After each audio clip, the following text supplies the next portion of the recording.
кога е во прашање здравата популација, несомнено спортот е еден од сегментите кои што треба да ги споменеме. Што е направено во 2015 година за подобар здрав живот на младите?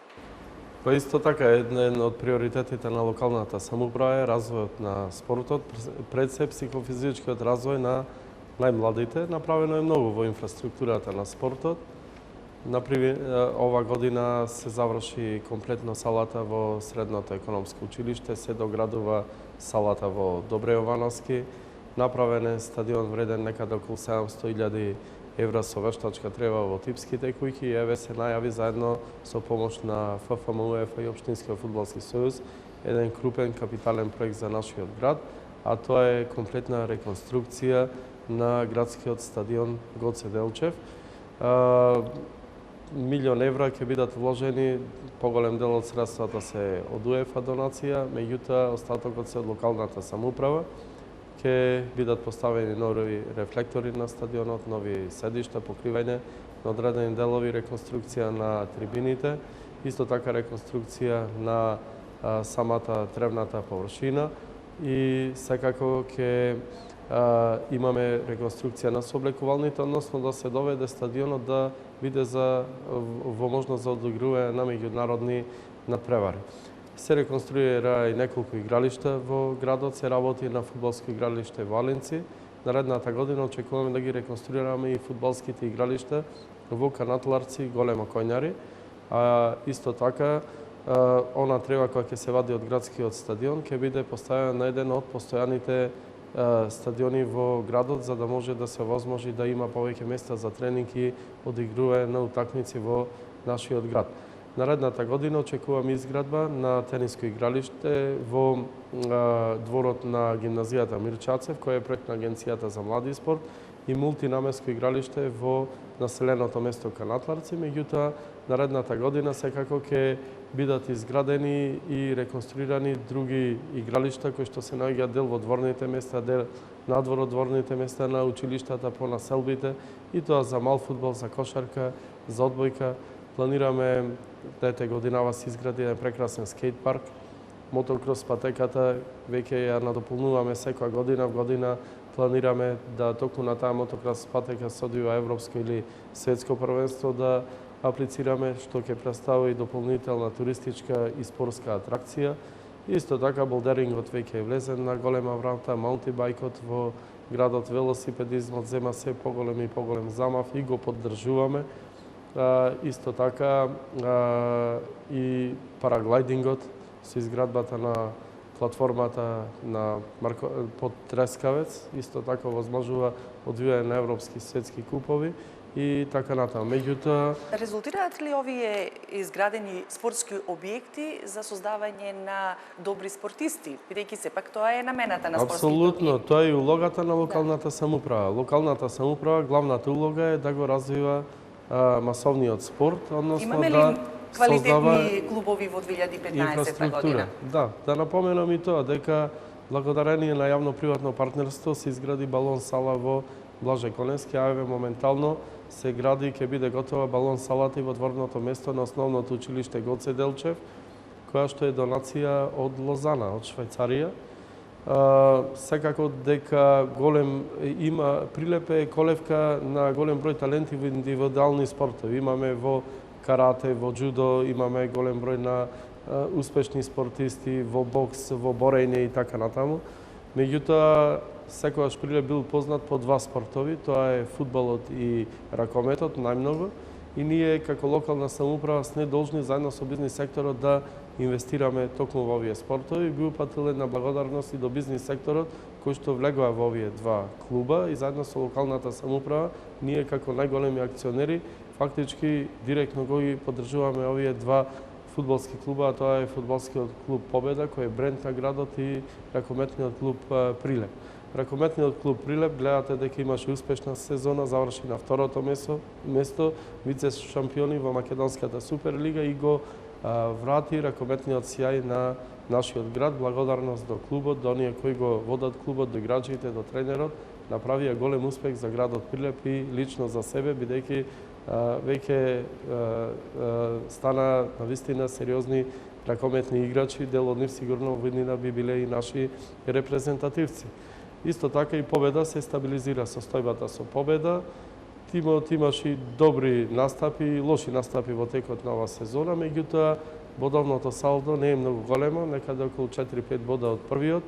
Разликата наредна пролетна сезона се надевам со промена во менаџментот на победа и со купување на уште неколку клучни играчи би биле и едни од главните претенденти за освојување на првите 3 места кои водат во првата македонска лига, каде што и е местото на победа. Се надевам ке запниме сите, ке направиме напор од градот и бизнис секторот. Ја би ги повикал повеќе да има интересенти кои би вложиле во победа, со што би се направила една добра финансиска основа да фудбалот и победа ја вратиме таму каде што е местото, а тоа е на врвот од македонскиот фудбал. Голем фан сте на фудбалот или на ракометот? И едното и другото, секогаш присуствувам кога имам слободно време и на фудбалски и на ракометни утакмици, се си има своја убавина, а често подигруваме и мал фудбал. Би го спомнал тука и Свети Николскиот турнир во мал фудбал, кој што е исто така традиционален, популарен, го поддржуваме и ние, Конфи Ангел и другите од бизнис секторот во градот како фирми. Се пријавуваат екипи и има одлични утакмици. Тоа представува еден вид спортски туристички бренд на градот Прилеп. Салата, универзална сала, односно на Тотунскиот комбинат, е преполна со гледачи, љубители на малиот фудбал.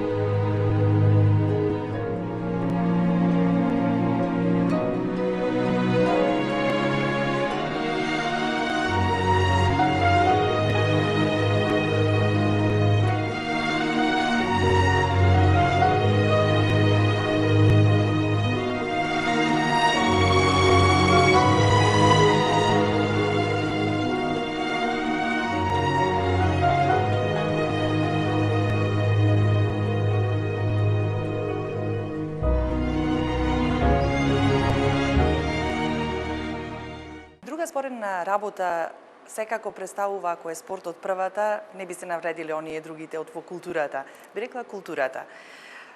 Што го облагородува човекот? Колку локалната власт се грижи за подобар културно-забавен живот? Колку се грижи за развојот на туризмот? Ние немаме море, немаме езеро, но велат дека доаѓаат туристи во Прилеп. Имаме многу културни манифестации, она што да покажеме. Навистина, Прилеп овој период се воздигна во еден од центрите на Балканот за развој на тој фестивалски културен туризам, кој што зема најголем замав во светот. Значи, ако видите кои градови се во светот се најпосетени, тоа не се градови кои излегуваат на море или на некои плажи и така натаму. Како што се Париз, Будимпешта, меѓутоа има што да понудат.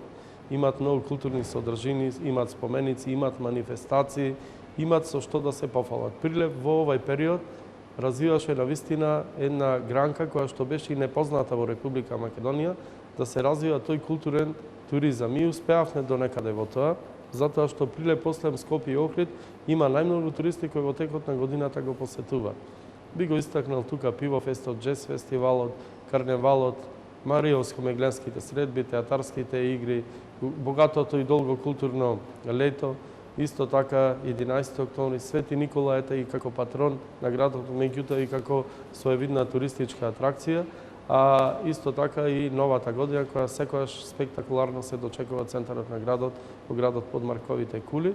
Исто така и самото уредување на старата чаршија, новите плоштади, фонтаните, парковите, новите споменици, културно-историските знаменитости кои се реконструира во минатиот период, се реконструира могилата, участакот, градскиот часовник, се направија навистина интересни содржини кои што ги привлекуваат од страна луѓето да доаѓаат и кога ќе заминат од Прилеп, заминуваат со прекрасни впечатоци, а сето тоа е надополнето и со одличната хигиена и чистота на градот и уредените паркови. Па тука би напоменал и услугите во старата чаршија се презадоволни од амбиентот, од луѓето кои работат. Угостителските услови имаме, навистина прекрасни ресторани. Прилепската, која е секогаш една од најдобрите во Македонија, посебно Скарата. Навистина сето тоа придонесува за развој на тој туризам. Меѓутоа, ние развиваме уште еден вид на туризам, тоа е манастирскиот туризам.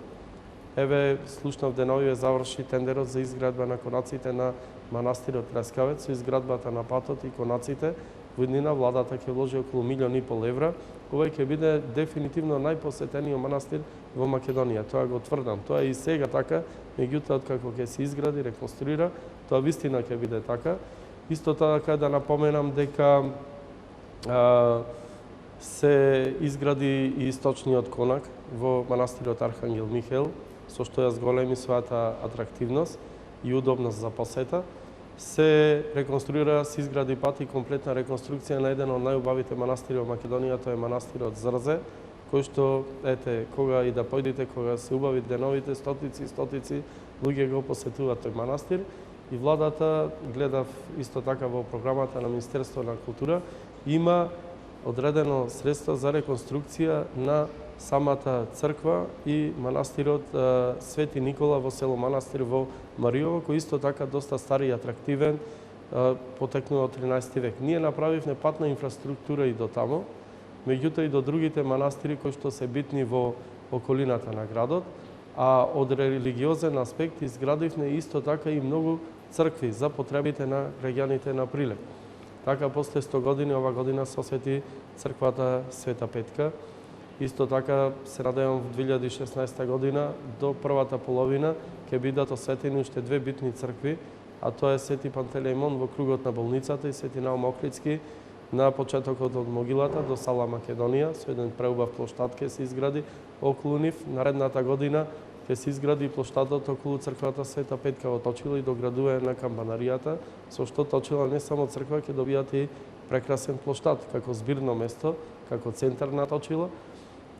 Се освети црквата Свети Елена и Константин, а наредниот период предвидени се во генерално и деталниот план изградба на уште 3 малски цркви, и тоа во населбите Жабино Мал и Сточен пазар, бидејќи имаат потреба луѓето таму, секогаш сме ние во дослуг со луѓето и нивните потреби, исто така во населбата Тризла и во Марино Мал. Па ако даде Бог, значи заедно со бизнис секторот, граѓаните, како што ги изградив на овие цркви во наредниот период, за неколку години ќе бидат доградени овие верски објекти. Да напоменам и тоа дека и капелите се нема врска со туризмот, тоа меѓутоа е потреба на граѓаните, значи барање на граѓаните беше, Прилеп немаше капела и се изгради ланската година капела во новите гробишта, еве веќе во старите гробишта се гради уште една капела благодарение на здруженијето кое што ги одржуваше гробиштата со финансиски средства нивни од локалната самоуправа ќе биде изградена уште една капела за потребите на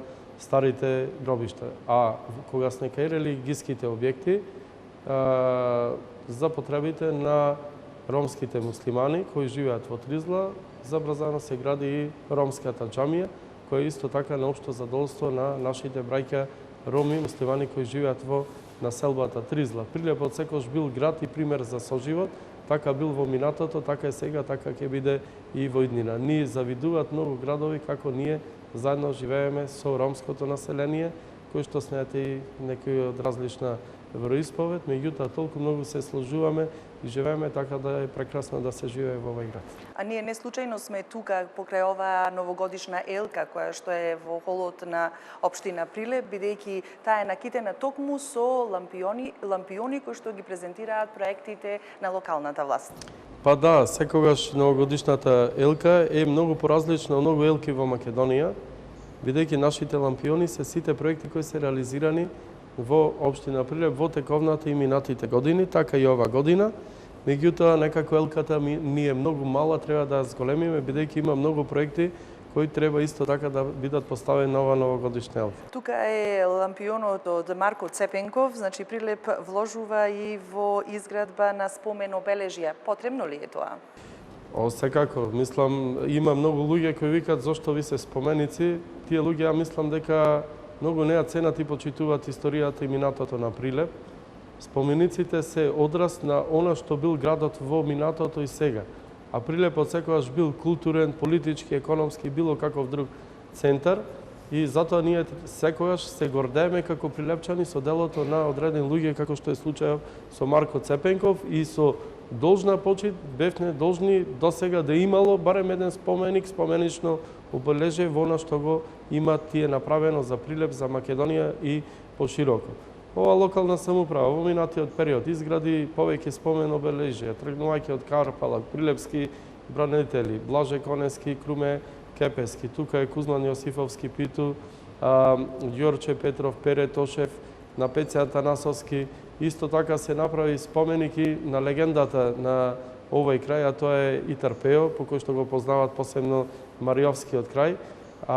Исто така да напоменам дека оваа година, после не знам колку години, децени чекање, се изгради споменик на последниот македонски крал кој живеел во Прилеп на врвот од Марковите кули, пошто Прилеп го знаат уште како Марков град, а тоа е кралот Марко. Се направи импозантен споменик кој ќе биде сегашен иден символ на градот Прилеп, меѓутоа ние нема да престанеме тука со изградбата на споменици, ќе продолжиме и понатаму, и тоа исклучиво на личности кои потекнуваат од Прилеп и од овој крај и кои што не имат задолжено нас како сегашни и идни генерации да изградиме најмалку што можеме да направиме за тие луѓе едно спомен, обележие да се подсетиме на нивното големо дело.